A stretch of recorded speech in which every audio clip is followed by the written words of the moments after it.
Important theory है और last में एमसीक्यू डिस्कस करेंगे कि किस टाइप्स के जो क्वेश्चंस हैं एग्ज़ाम में रिपीट होते हैं। तो चलिए स्टार्ट करते हैं आज की जो थ्योरी है, big push theory.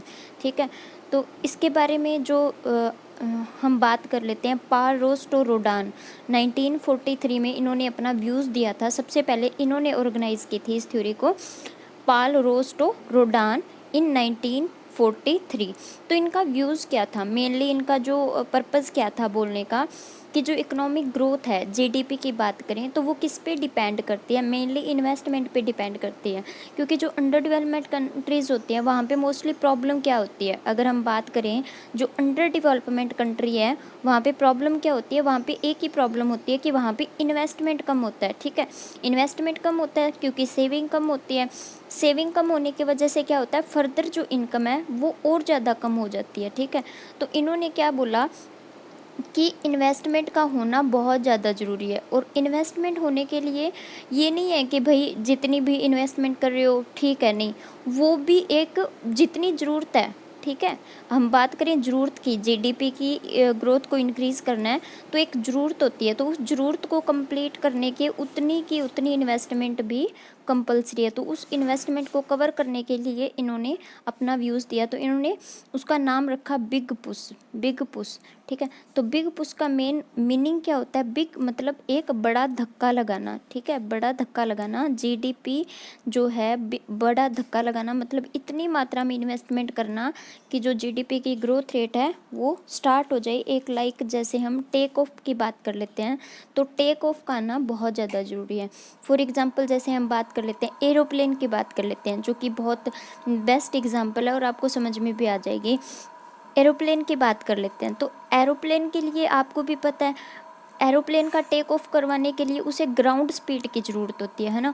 Ground speed जब तक नहीं मिलेगी तब तक वो टेक ऑफ नहीं कर सकता।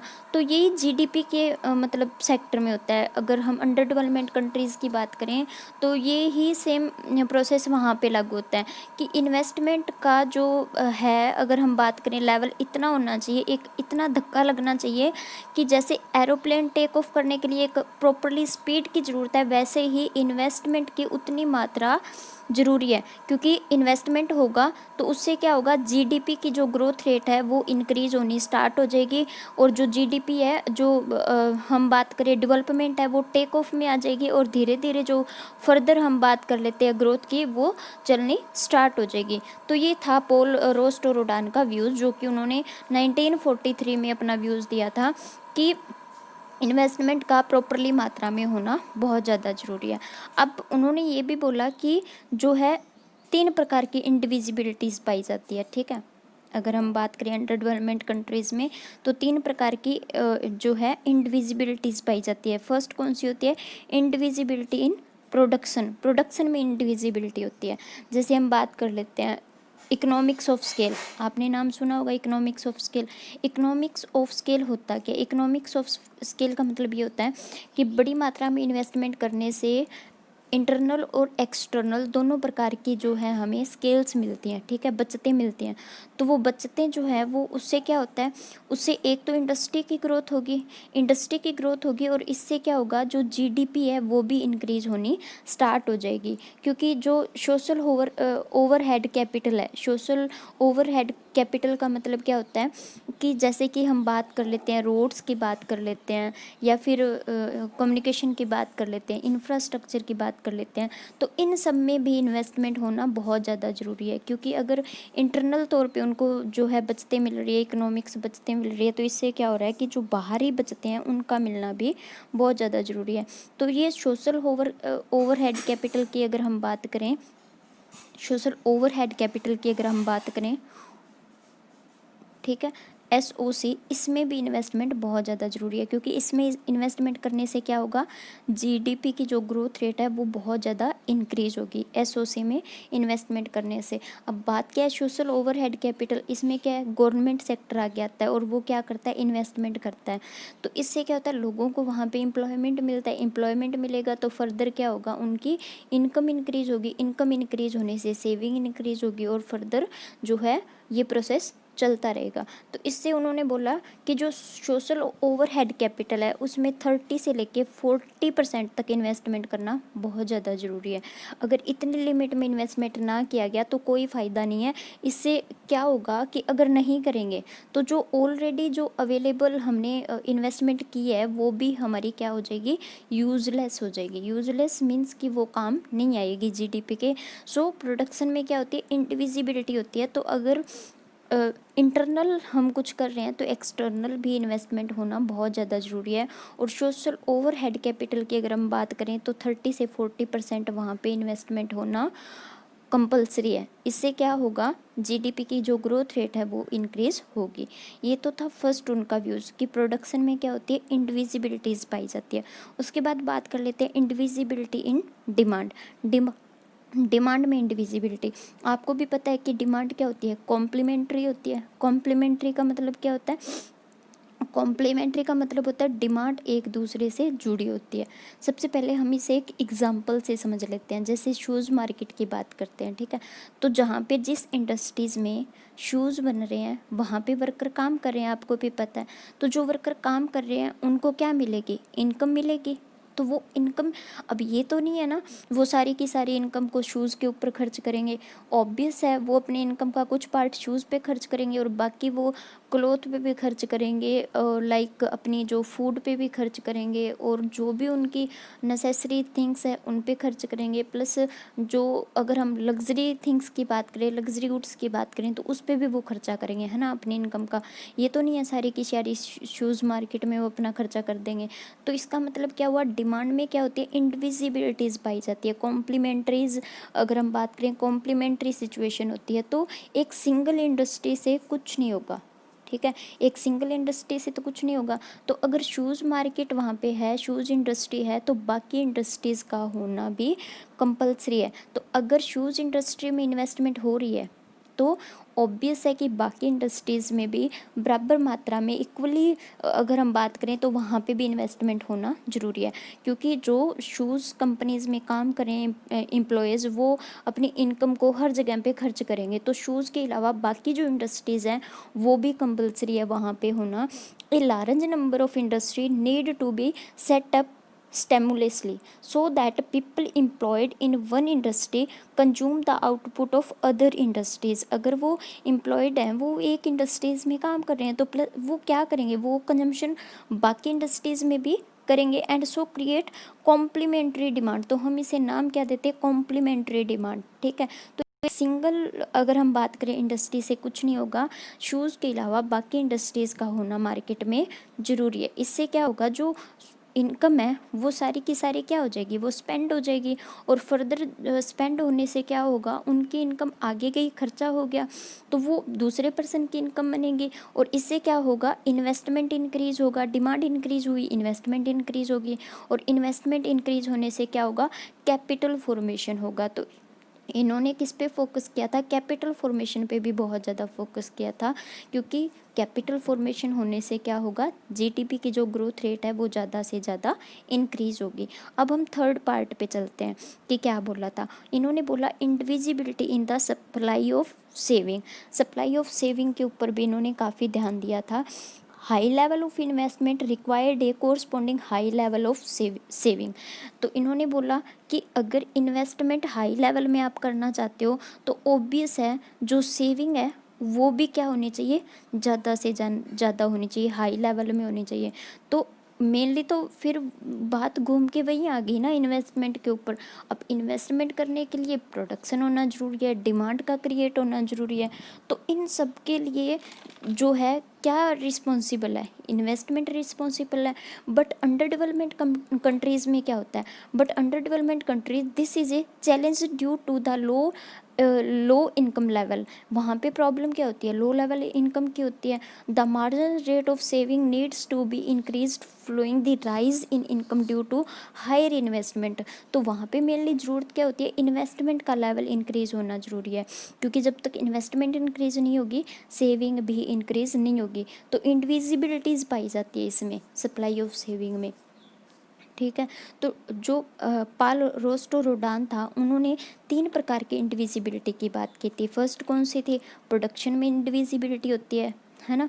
तो एक मेनली जो 30 से 40% अगर हम बात करें, एक सोशल ओवरहेड कैपिटल में भी इन्वेस्टमेंट करना बहुत ज़्यादा ज़रूरी है, क्योंकि प्राइवेट सेक्टर होता है वो एसओसी में इन्वेस्टमेंट नहीं करता, आपको भी पता है, क्योंकि वो सिर्फ अपना फ़ायदा देखते हैं। प्लस आपको पता है डिमांड में भी इंडिविजिबिलिटी होती है, क्योंकि कॉम्प्लीमेंट्री होती है डिमांड। तो सिर्फ एक इंडस्ट्री में खर्चा करने से, एक इंडस्ट्री में इन्वेस्टमेंट करने से कुछ नहीं होगा। और जो सेविंग है उसमें भी क्या होती है? इंडिविजिबिलिटीज़ पाई जाती है। तो इस तरह से 3 इंडिविजिबिलिटीज़ जो मेनली इन्होंने बात की थी। और एग्ज़ाम में अगर हम क्वेश्चन यहाँ से बोलें कि कौन कौन से रिपीट हो रहे हैं, तो एक तो वो पाल रोस्टोरोडान की थ्योरी का नाम पूछ लेते हैं, या फिर वो क्वेश्चन डाल देते हैं कि बिग पुश थ्योरी सबसे पहले किसने ऑर्गेनाइज की थी, किसने इसके बारे में अपना व्यूज़ दिया था। उसके बाद इंडिविजिबिलिटी की बात कर लेते हैं, कौन कौन से, तो वो अलग अलग इंडिविजिबिलिटीज़ वहाँ पे मतलब मेंशन करते हैं ऑप्शन में। बट आप याद क्या रखोगे? पाल रोस्टोरोडान की 3 इंडिविजिबिलिटी कौन सी थी? प्रोडक्शन में, डिमांड में और सेविंग में। अब हम बात कर लेते हैं इंडिविजिबिलिटी एंड एक्सटर्नल इकोनॉमिक्स। अब आपको भी पता है कि इंडिविजिबिलिटी की तो हमने बात कर ली, और इनका मेनली फोकस किस पे था? एक्सटर्नल इकोनॉमिक्स पे। मोस्ट इम्पोर्टेंट जो, अगर हम, सॉरी यहाँ पे स्पेलिंग मिस्टेक है इकोनॉमिक्स के, एक्सटर्नल ये वाला जो वर्ड है ना, ये याद रखना आप। यहाँ से क्वेश्चन काफ़ी बार रिपीट हो चुका है एक्सटर्नल इकोनॉमिक्स से।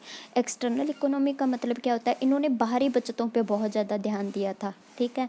जो बेनिफिट्स हैं बाहरी, जो हम बात करें एक्सटर्नल बेनिफिट्स हैं, उसके ऊपर इन्होंने काफ़ी फोकस किया था। तो यहाँ से क्वेश्चन डायरेक्टली पूछ लेते हैं कि वो कौन सी जो है इकोनॉमिक्स की बात कर लेते हैं, इंटरनल इकोनॉमी, एक्सटर्नल इकोनॉमी, या दोनों की बात कर लेते हैं, या किसी की भी बात नहीं करते। इस तरह से उन्होंने क्वेश्चन वहाँ पे मेंशन किया था। तो आप याद क्या रखोगे? उन्होंने एक्सटर्नल इकोनॉमिक्स पे अपना जो पूरा फोकस किया था। उसके बाद जो बिग पुश थ्योरी है, इसमें गवर्नमेंट का रोल काफ़ी मतलब इम्पोर्टेंट है। अगर हम बात करें, गवर्नमेंट के ऊपर काफ़ी ध्यान दिया गया था। तो स्टेट के ऊपर क्यों फोकस किया गया था? कारण क्या था? क्योंकि हमने पीछे बात की थी प्रोडक्शन में इंडिविजिबिलिटीज़ होती है, क्योंकि सोशल ओवरहेड कैपिटल में क्या है? इन्वेस्टमेंट होना ज़रूरी है। और जो प्राइवेट सेक्टर है वो वहाँ पे इन्वेस्टमेंट नहीं करता। क्यों नहीं करता? क्योंकि वो अपने मतलब अपने फ़ायदे के लिए काम करते हैं, अपनी इंडस्ट्रीज़ के लिए बात करते हैं। वो इंफ्रास्ट्रक्चर हो गया, रोड्स हो गए, है ना, प्लानिंग्स हो गई, इस पे वो खर्चा नहीं करते। तो ये सारा खर्चा कौन करता है? स्टेट करती है। तो इस थ्योरी में जो रोल का है, अगर हम बात करें, रोल काफ़ी इंपॉर्टेंट है। The large scale program of industrialization advocated by model required huge investment, क्योंकि इस मॉडल में क्या है? काफ़ी बड़ी मात्रा में इन्वेस्टमेंट की ज़रूरत है, which are beyond the mean of private sector. The investment in infrastructure and basic industries like power industry हो गई, transport, communication and had long generation periods. The role of state in this theory, therefore, critical investment in social overhead capital. तो इन सब के लिए, जैसे बड़ी बड़ी industries हो गई, बेसिक इंडस्ट्रीज़ हो गई, तो वहाँ पे जो प्राइवेट सेक्टर है वो इन्वेस्टमेंट नहीं करता। तो मेनली किसको आगे आना पड़ता है? सरकार को, गवर्नमेंट को आगे आना पड़ता है। और जो हैवी अगर हम बात करें, हग मात्रा में इन्वेस्टमेंट कौन कर सकता है? गवर्नमेंट ही कर सकती है। तो इस थ्योरी में जो मेनली फोकस था, वो रोल जो था वो स्टेट का भी काफ़ी रोल था, क्योंकि वही क्या करेंगे? वो इन्वेस्टमेंट कर सकते हैं बड़ी मात्रा में। तो ऑल ओवर अगर हम बिग पुश थ्योरी की बात करें, तो यही था कि एक हग मात्रा में इन्वेस्टमेंट जरूरी है। अंडर डेवलपमेंट कंट्रीज़ में क्या होता है? अंडर डेवलपमेंट कंट्रीज़ में इन्वेस्टमेंट की प्रॉब्लम होती है। सेविंग तो वैसे भी नहीं होती, इन्वेस्टमेंट कहाँ से होगा? प्रोडक्शन नहीं होगा, डिमांड नहीं है। तो डिमांड को इंक्रीज़ करने के लिए सोशल ओवरहेड कैपिटल में इन्वेस्टमेंट होगा। तो इससे क्या होगा? लोगों को एम्प्लॉयमेंट मिलेगा, एम्प्लॉयमेंट मिलने से क्या होगा? इनकम क्रिएट होगी, और इनकम फर्दर जो है वो इन्वेस्टमेंट में आ जाएगी, है ना, क्योंकि एक जो सर्कल है वो प्रॉपरली बना होता है मार्केट में। तो फर्दर वो क्या है? इन्वेस्टमेंट हो जाएगी, और इससे जो कैपिटल फॉर्मेशन है वो धीरे धीरे प्रोसेस है वो क्रिएट हो जाएगा। तो ये था ऑल ओवर व्यूज। अब हम बात कर लेते हैं क्रिटिसिज्म की, ठीक है, कि इस थ्योरी, अब कोई भी मॉडल बना है, कोई भी थ्योरी बनी है तो वो कुछ अजम्पशंस के ऊपर बेस्ड होती है ना। तो इस तरह से जो फर्दर व्यूज़ की डेवलपमेंट होती है तो वो क्रिटिसाइज पहले व्यूज़ का किया जाता है कि भाई आपने क्या गलती किया, आपने किस बात को इग्नोर कर दिया, क्या नहीं लिया, है ना। तो उसके व्यूज़ पे जो है क्रिटिसाइज़ किया गया था। तो इस थ्योरी की अगर हम बात करें तो हेलामिंट एंड क्लैसोफ्रेंटो ने क्या किया था, फर्टेंडो ने इसका क्रिटिसाइज़ किया था बिग पुश थ्योरी का। क्यों किया था, क्योंकि एक तो देखिए भाई अंडर डेवलपमेंट में वैसे भी इन्वेस्टमेंट की प्रॉब्लम होती है, और एक हग मात्रा की अगर हम बात कर रहे हैं इन्वेस्टमेंट की तो वो तो बहुत बड़ी प्रॉब्लम है ना। वहाँ पे तो वैसे भी इतनी बड़ी मात्रा में नहीं हो सकती। तो शॉर्टेज ऑफ रिसोर्स, क्योंकि वहाँ पे क्या होता है ऑलरेडी जो रिसोर्स हैं उनकी कमी होती है, ठीक है। तो इतनी बड़ी मात्रा में इन्वेस्टमेंट नहीं किया जा सकता, क्योंकि वो तो छोटे सेक्टर्स में भी इन्वेस्टमेंट नहीं कर पा रहे हैं। तो एक बड़े सेक्टर में अगर हम बात करें, सभी फील्ड्स की अगर हम बात करें तो वो कैसे कर पाएंगे। और एक जो मेन इम्पोर्टेंट पॉइंट है वो तो मैं डिस्कस करना आपसे भूलेगी। देखिए एक मेन इम्पोर्टेंट बात याद रखेंगे, ये क्या है, बैलेंस्ड थ्योरी है, बैलेंस्ड थ्योरी है, ठीक है, क्योंकि ये भी क्वेश्चन रिपीट हो चुका है। बैलेंस्ड थ्योरी का मतलब क्या होता है कि हग मात्रा में इन्वेस्टमेंट करने का मतलब क्या होता है, सभी सेक्टर्स में इक्वली इन्वेस्टमेंट करना, ताकि अगर एक सेक्टर का डेवलपमेंट हो रहा है तो फर्दर जो नेक्स्ट जो सेक्टर्स हैं वहाँ पे भी डेवलपमेंट ज़रूरी है, क्योंकि बैलेंस्ड ग्रोथ का होना बहुत ज़्यादा ज़रूरी है। सिर्फ एक सेक्टर में इन्वेस्टमेंट करने से कुछ नहीं होगा। तो ये जो बिग पुश थ्योरी है वो किसका पार्ट है, बैलेंस्ड थ्योरी है, ठीक है। तो ये भी आप एक पॉइंट नोट कर लोगे। और हम क्रिटिसाइज़ कर रहे थे, तो क्रिटिसाइज में क्या था, अंडर डेवलपमेंट कंट्रीज़ में हग मात्रा जो इन्वेस्टमेंट की अगर हम बात करें तो उसकी प्रॉब्लम होती है। क्यों होती है, क्योंकि जो ऑलरेडी रिसोर्स हैं उनमें तो कमी पाई जाती है। और एक इस थ्योरी में प्रॉब्लम क्या थी, इन्होंने इग्नोर कर दिया था एग्रीकल्चर सेक्टर को, सिर्फ कैपिटल फॉर्मेशन पे ध्यान दिया, इंडस्ट्रीज़ पे ध्यान दिया, वहाँ पे सिर्फ इन्वेस्टमेंट की बात कर रहे थे। बट आपको भी पता है अगर एग्रीकल्चर सेक्टर में इन्वेस्टमेंट नहीं होगा तो फूड की प्रॉब्लम आएगी, और फूड की प्रॉब्लम आएगी तो आपको पता है कि डिमांड लोगों की होगी बट सप्लाई उतनी हो नहीं पाएगी, क्योंकि इन्वेस्टमेंट एग्रीकल्चर सेक्टर में नहीं हो रहा है। तो ये तो ऑल ओवर एक लाइक प्रॉब्लम क्रिएट करने वाली बात है ना। अगर हम नॉर्मली सोचें तो फूड की प्रॉब्लम तो सबसे बड़ी प्रॉब्लम होती है ना। तो एग्रीकल्चर सेक्टर को इन्होंने क्या कर दिया था, इग्नोर कर दिया था। उसके बाद इन्फ्लेशनरी अगर हम बात करें तो वो भी प्रेशर काफ़ी होगा, क्योंकि इन्वेस्टमेंट करने का मतलब क्या है, इन्वेस्टमेंट करने का क्या मतलब है, बेसिक इंडस्ट्रीज़ जो हैं उनका डेवलपमेंट हो जाएगा, और लोगों की इनकम इतनी ज़्यादा क्रिएट हो जाएगी कि परचेजिंग पावर आ जाएगी उनके पास। और इससे क्या होगा, डिमांड बहुत ज़्यादा इंक्रीज़ होगी, और डिमांड इंक्रीज़ होने से जो प्राइस प्रॉब्लम है वो काफ़ी क्रिएट हो जाएगी। और इन्होंने सिर्फ 3 इंडिविजिबिलिटीज़ पे अपनी थ्योरी को मतलब डिपेंड कर लिया है ना।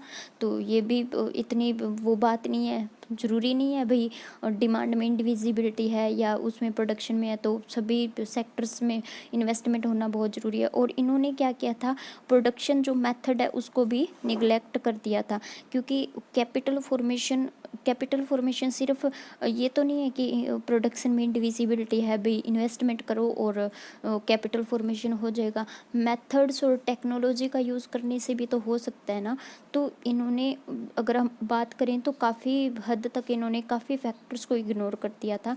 तो इस तरह से बिग पुश थ्योरी अपने आप में बहुत एक अच्छा व्यूज़ है कि भाई इन्वेस्टमेंट इस तरह से होना चाहिए। बट अगर हम हिस्ट्री की बात करें, अगर हम बाकी कंट्रीज़ की बात करें तो कोई ज़रूरी नहीं है कि एक हग मात्रा में इन्वेस्टमेंट ही काफ़ी ज़रूरी है या एक बैलेंस्ड ग्रोथ भी ज़रूरी है। क्योंकि आपने अनबैलेंस्ड थ्योरी का भी नाम सुना होगा। अनबैलेंस्ड थ्योरी में क्या व्यूज़ था, अगर अगर आप थोड़ा सा भी याद करें या हम फर्दर कमिंग वीडियोस में उसकी बात कर लेंगे, तो उन्होंने भी अनबैलेंस्ड का मतलब एक सेक्टर में इन्वेस्टमेंट करोगे तो दूसरे सेक्टर की अपने आप जो है ग्रोथ है वो इंक्रीज हो जाएगी। वो भी तो व्यूज़ था ना, काफ़ी अच्छा था, बात भी सही है, काफ़ी कंट्रीज़ में वही रूल यूज़ किया जाता है। तो चलिए इसी पे हम अपनी बात को ख़त्म करते हैं, मिलते हैं नेक्स्ट वीडियो में, लेक्चर में मिलते हैं आपसे।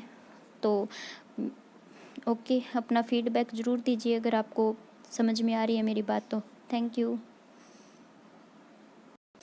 जो एमसीक्यू है उनकी तो बात कर लेते हैं, एमसीक्यू पे तो चलते हैं। एमसीक्यू अगर हम बात करें, फर्स्ट जो है एमसीक्यू वो क्या था, under the big push strategy of development large investment are to be directed toward. जो लार्ज इन्वेस्टमेंट है वो directed toward big push theory में किस पे मेनली फोकस किया गया था, अगर याद करें आप बात को तो आपको पता है एग्रीकल्चर की बात हुई थी, पावर की बात, ट्रांसपोर्ट या फिर इंडस्ट्री की। तो इन्होंने जो मेनली फोकस किस पे किया था, आप अपना टिक कीजिए, आपको पता चलेगा। यहाँ पे जो आंसर है वो क्या होगा, इंडस्ट्री। जो हैवी बिग लार्ज इन्वेस्टमेंट है डायरेक्टेड टूवर्ड किसकी तरफ था, व्यूज़ इंडस्ट्रीज़ की तरफ था, कि इंडस्ट्रीज़ में जो हद मात्रा में इन्वेस्टमेंट करना काफ़ी ज़रूरी है। उसके बाद सेकंड क्वेश्चन की बात कर लेते हैं, the basic logic behind the big push strategy of development is related to. देखिए क्वेश्चन मैंने बीच में बताया था कि कहाँ से आता है, big push strategy of development is related to, किससे रिलेटेड थी, एक्सटर्नल इकोनॉमी।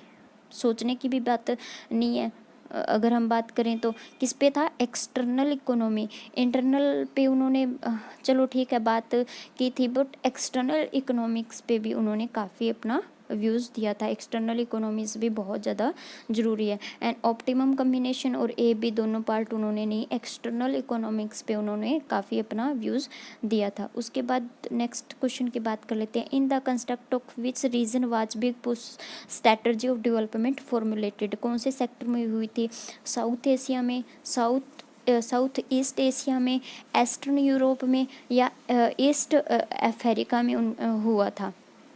कौन से एरियाज़ में फॉर्मुलेटेड हुई थी, तो वो हुई थी ईस्टर्न यूरोप में।